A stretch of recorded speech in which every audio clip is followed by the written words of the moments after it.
नमस्कार, स्वागत है आपका जन जागरण प्रेस में।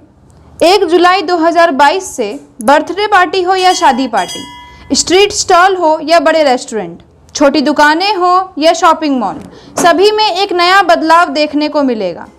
1 जुलाई 2022 से सिंगल यूज प्लास्टिक प्रतिबंध कर दिया गया है, जिसकी अधिसूचना केंद्र सरकार ने जारी की है।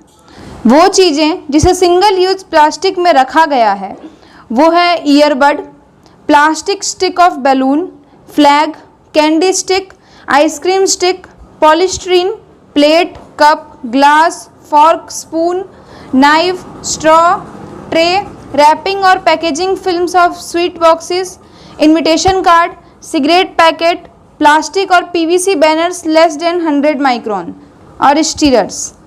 आपको ये जानकर हैरानी होगी कि जिन नामों को हमने बताया है वो सभी सिंगल यूज़ प्लास्टिक की श्रेणी में आते हैं और उनका ठिकाना सिर्फ लैंडफिल साइट होता है।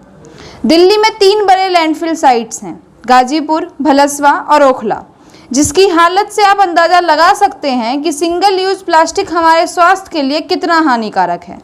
आपने देखा होगा कि इस लैंडफिल साइट्स पर समय समय पर आग की लपटें उठती नजर आती हैं। सिंगल यूज़ प्लास्टिक जमीन को तो प्रदूषित करता ही है, उसके साथ ही लैंडफिल साइट से निकलने वाली गैसें हवा को भी प्रदूषित करती हैं। पर व्यवहारिक तौर पर देखें तो हम आधुनिकता के नाम पर इतना आगे निकल चुके हैं कि अब सिंगल यूज़ प्लास्टिक का दूसरा विकल्प ढूंढना इतना आसान नहीं है।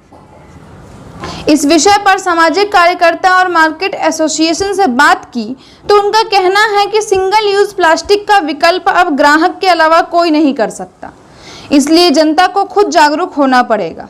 कपड़े का थैला बेहतर विकल्प हो सकता है, पर अगर हम मार्केट से कोई सामान की खरीदारी करते हैं तो अलग अलग थैला लेकर नहीं जा सकते।